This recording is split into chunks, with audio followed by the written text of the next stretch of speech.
Section 1. You will hear a talk between a customer and a travel agent. First, you have some time to look at questions 1 to 10.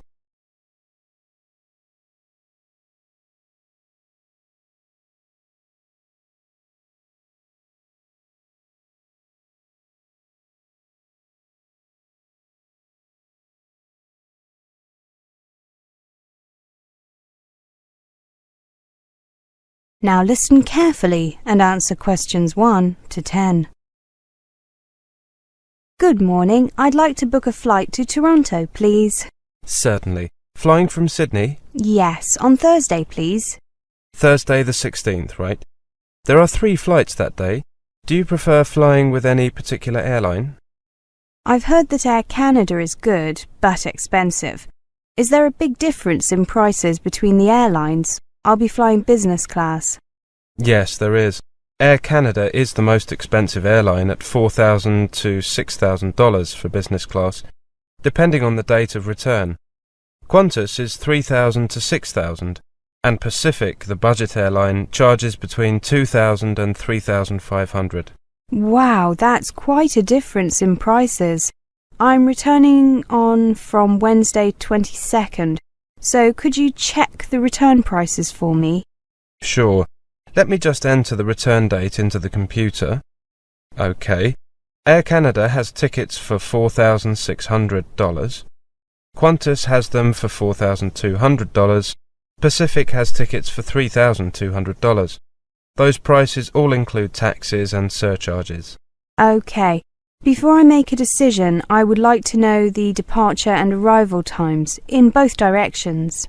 Of course. Let's look at Air Canada first. Leaves Sydney at 10 a.m. and arrives in Toronto at 10 a.m. local time. There's a stopover in Vancouver. The Qantas flight leaves Sydney at 1:45 and arrives at 10:15 a.m. There's also a stopover in Vancouver, but it's shorter than the Air Canada one. Pacific flies via Los Angeles and leaves at 6:15, arriving at 11:55 p.m. Oh, that doesn't sound very convenient. Flying by Pacific, I mean. Well, budget airlines do offer cheaper tickets, but they are often not so advantageous in other ways. How about the returned flights? Let me check. The Air Canada flight leaves Toronto at 4 o'clock and arrives at 6 o'clock local time. The Qantas flight leaves at 9 a.m. and arrives at 11 a.m. local time in Sydney. The Pacific flight leaves Toronto at 10:25 and arrives at 6:10 local time in Sydney. Again, not very convenient timing. No, it isn't. Are the stopovers the same as on the outward journey? Yes, they are. Well, I have a business appointment on Wednesday the 22nd in the morning, so unfortunately I can't take the Qantas flight. The Pacific flight times are too inconvenient, so I'll take the Air Canada flight, even though it's more expensive. Right, I'll book that for you, shall I? Do you have your passport with you? Yes, I do. Here you are. Thank you. I'll just enter your details. OK. Could you just check this printout? Make sure that I've spelt your name correctly and have written your passport number correctly too. Will you be paying by credit card? Yes, I have a company credit card. Here you are. Oh, my name is Reese with a C, not with an S. Oh, I'm sorry. I'll correct that. R-E-E-C-E. And my given names are hyphenated. Mary-Ann, with an E. Oh, you've got that. Sorry. OK. Mary-Ann. Joined together with a hyphen. Is the passport number OK? Yes. Could you give me an official invoice, please? I need it for my company. Certainly. Shall I use the company name as it appears on the credit card, ABC Stocks? Yes. OK, thank you. Could you sign here and here? Thank you. I'll just print out your ticket. Thank you. That is the end of section 1. You now have half a minute to check your answers.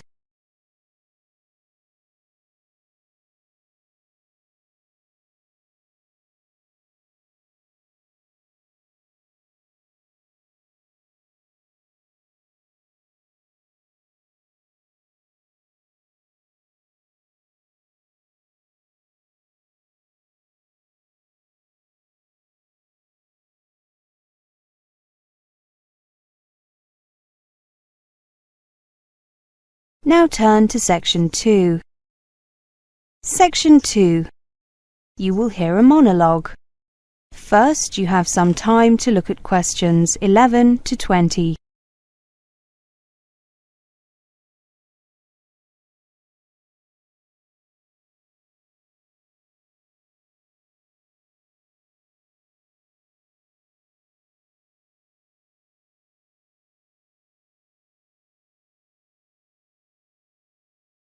Now listen carefully and answer questions 11 to 20.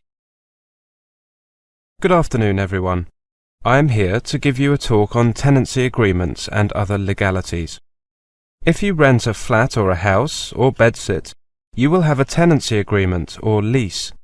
This is a written legal agreement between you, the tenant, and the property owner, the landlord. Tenancy agreements should normally contain information about the amount of rent, the length of the tenancy, and what rights you and your landlord will have under the law.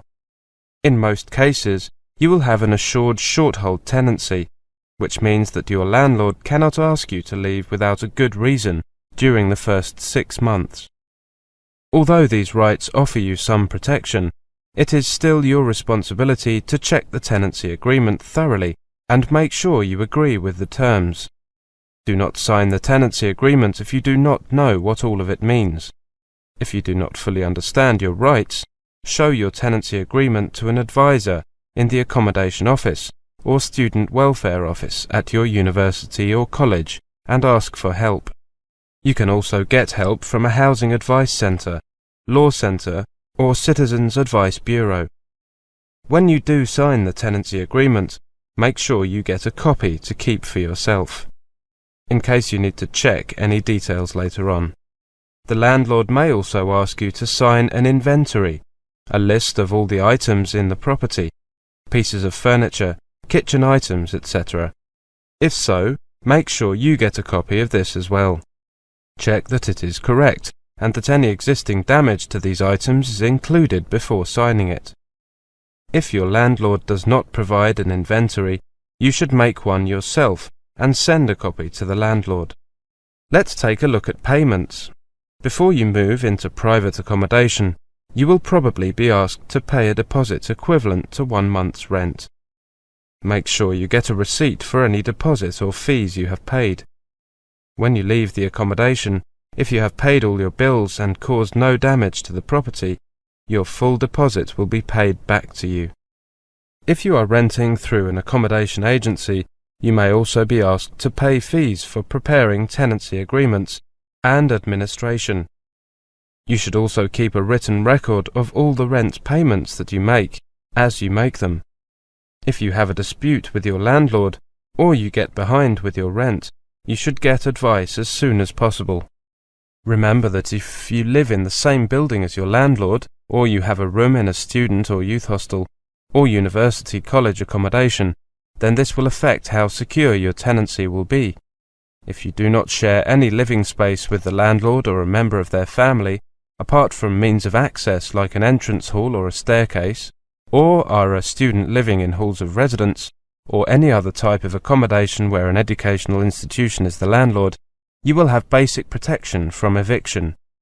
Your landlord will have to end your tenancy first, either by waiting for the end of the fixed term you agreed for the tenancy, or by giving you at least 4 weeks written notice in writing to quit, or through getting a court order. Before you have to leave, if you share living space, for example a kitchen, living room or bathroom, with your landlord or are in a student or youth hostel, you will be what is termed an excluded tenant, which means that you are outside the protection of the UK law which regulates tenancies and will not have security of tenure. All the landlord has to do to evict you is to give you notice, although they must give you a reasonable amount of time in which to leave. If you have problems with accommodation, contact the accommodation office or students' union at your university or college. If you need specialist or legal help, contact a law centre in your local Citizens Advice Bureau who will be able to tell you your rights as a tenant and the rights of your landlord. That is the end of Section 2. You now have half a minute to check your answers.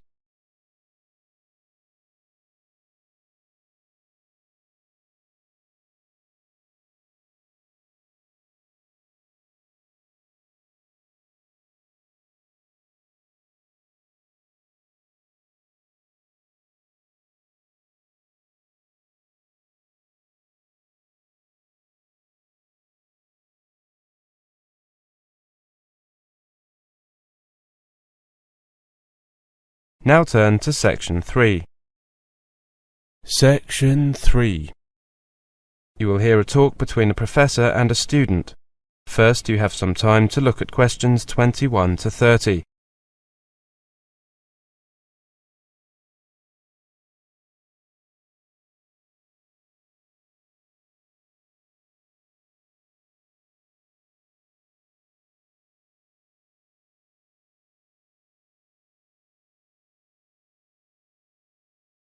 Now listen carefully and answer questions 21 to 30.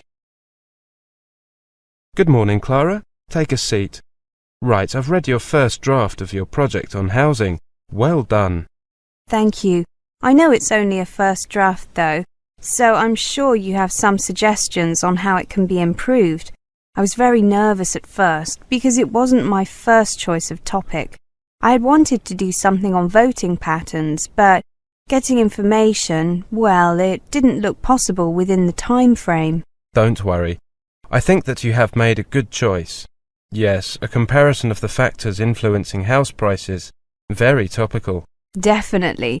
There seems to be something about housing prices in the newspapers every day. I just wanted to compare the different factors. You know, location, the proximity of facilities such as schools. As I said, a good choice of topic. Now, the first part is very well done.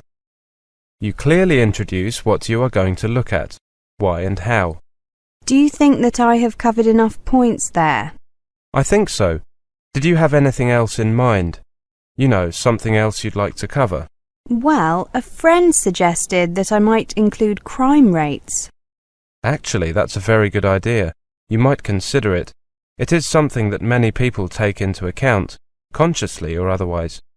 When choosing a place to live, nowadays the police are required to keep quite detailed statistics on crime, and you can get them fairly easily. I mean, it's easy enough to ask for them, but it might take a while for the police to get them to you. Okay, I'll make a note of that. Contact police for crime statistics. Now, I have to say that I found the middle part more difficult to get through. Oh, I thought I had done that rather well. Don't worry, it's not awful. It's just that, well, try to take a uniform approach. Use one for each criteria people use when choosing housing. That way you're comparing like with like rather than different things. I see. So I should stick with one as far as possible. Yes, that does seem logical. So I don't really need to get more data or write much more. Instead, I need to change. I've got it. It just makes it a lot easier to read. That's the main thing. Yes, of course. How about the conclusion? Based on the information you've provided, I think that you've done very well. You'll have to see if the new information you include changes your conclusion at all. It probably won't make a big difference, but you might see variations in some areas. Okay. Do you think that I used appropriate headings, and is the bibliography okay? I know that a lot of professors look long and hard at that, whilst most students think it's unimportant. Yes, professors find the bibliography very useful. It tells us where you are getting your information from and whether those sources are appropriate. Your bibliography is fine, but you might consider changing the format. Here's a printout of the most widely accepted format. You can keep that. Thank you. And the headings? I made a few notes. Here are some suggestions. Don't feel that you have to use them. I won't be offended, but some of your headings are long-winded, whereas others are relatively short, as they should be. Thank you. I'll take a look at these later. How long did you work on the whole thing? Well, 2 months, perhaps on average of 3 hours a day. Not more than that. Probably, 150 hours? That's about what I would recommend. Anything less than 120 hours is going to be detrimental to the project. You'll probably need another 50 hours work on it in total. You've still got a month, so you should manage it easily. Yes, a couple of hours a day. Easy. I'd suggest that you come back to see me in, about, let's say, 3 weeks' time. Then you should be virtually finished, and I can have another look before you do your final proofreading, before handing it in. Okay, I'll see you after one of the seminars to make an appointment. Is that okay? Certainly. Thanks, Clara. Thank you, Professor. That is the end of section 3. You now have half a minute to check your answers.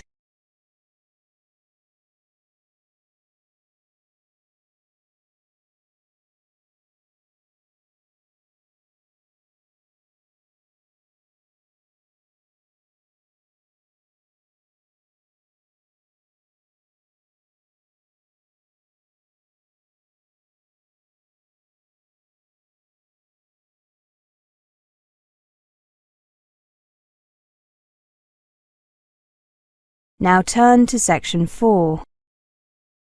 Section 4. You will hear a presentation on scholarship and funding. First, you have some time to look at questions 31 to 40.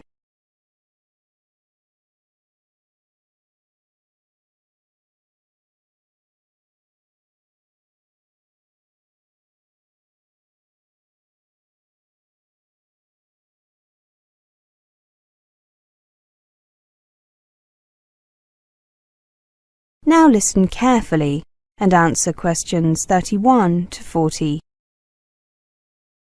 Welcome to this presentation on scholarships and funding. If you are hoping for help with funding your studies in the UK, you need to get working on this as soon as you can. It is almost impossible to make arrangements for financial support once you have left your own country. Start by inquiring with your own Ministry of Education or Department of Education. Your local British Council office can provide details of awards available, including those offered by UK institutions themselves. You'll also find information and a scholarships database on their website. The main scholarship schemes available for international students include British Education Scholarships, Commonwealth Scholarships, Foreign Office Scholarships, and Overseas Students' Research Awards. British Education Scholarships are prestigious awards, enabling talented international students to study in the UK at postgraduate level. Only students studying for at least one academic year are eligible. About 2,000 new scholarships are currently awarded each year, and there are plans to expand the programme further. There are 3 types of scholarship. The first is a full award, where all the fees, a living allowance, and travel to and from the UK are paid for. Then there is a fees-only award, where all or part of the fees are paid. Finally, there is a partial award, where a combination of the fees and the allowances are paid. The value of the scholarship will vary, depending on the type of the award, the length of the course, and the country from which the student comes, but it is up to a maximum of £20,000. Contact the British Council or the British Embassy in your own country for details. You must be resident in your home country when you apply. Commonwealth scholarships are awards mainly for postgraduate study, although funding for undergraduate study may be possible if there are no suitable undergraduate courses in your home country. You must be a citizen of a Commonwealth country, including the UK. A university degree or equivalent is usually required. Apply to the British Council office in your country. You must be resident in your own country when you apply. About 3,000 of these scholarships are awarded each year, and their value ranges from £5,000 to £15,000. Foreign Office scholarships are a joint initiative by the Foreign Office and certain UK higher education institutions. The awards are normally given for taught postgraduate courses. In rare cases, an award may be made for undergraduate study if the course is not available at an institution in your home country. They are funded by the Foreign Office and participating UK higher education institutions. You must normally be under 35 years of age.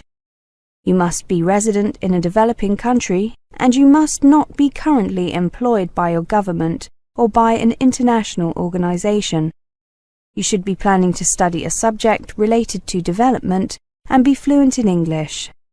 Apply directly to one of the participating institutions.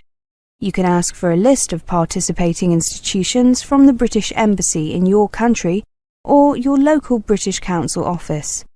Only about 500 of these awards are made each year, and their value ranges from £7,000 to £12,000. Overseas Students' Research Awards are awards for full-time postgraduate study for a period of 1 year. They make up the difference between home and overseas students' fees. They are funded by the Ministry of Education. You must be a postgraduate research student at a publicly funded higher education institution in the UK. You will need to demonstrate academic merit and research potential. Application forms are available from UK higher education institutions, so contact the one where you want to study. For further information, contact the OSRA office via their website, www.osra.org. Actually, you can email them at osra@osra.org. On average, 1,000 of these scholarships are awarded each year, and the maximum amount is £25,000 per scholarship. That is the end of Section 4. You now have half a minute to check your answers.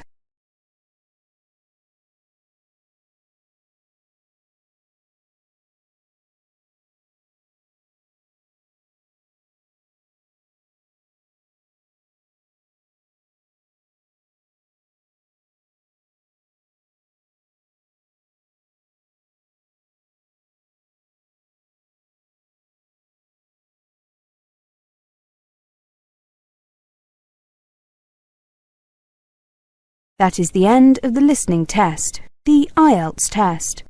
You now have 10 minutes to transfer your answers to the listening answer sheet.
Thanks for watching. Here are other 2 videos, you can watch them as well. And if you haven't yet subscribed my channel, please subscribe it and hit the bell icon for my upcoming videos, and share these all videos among your friends.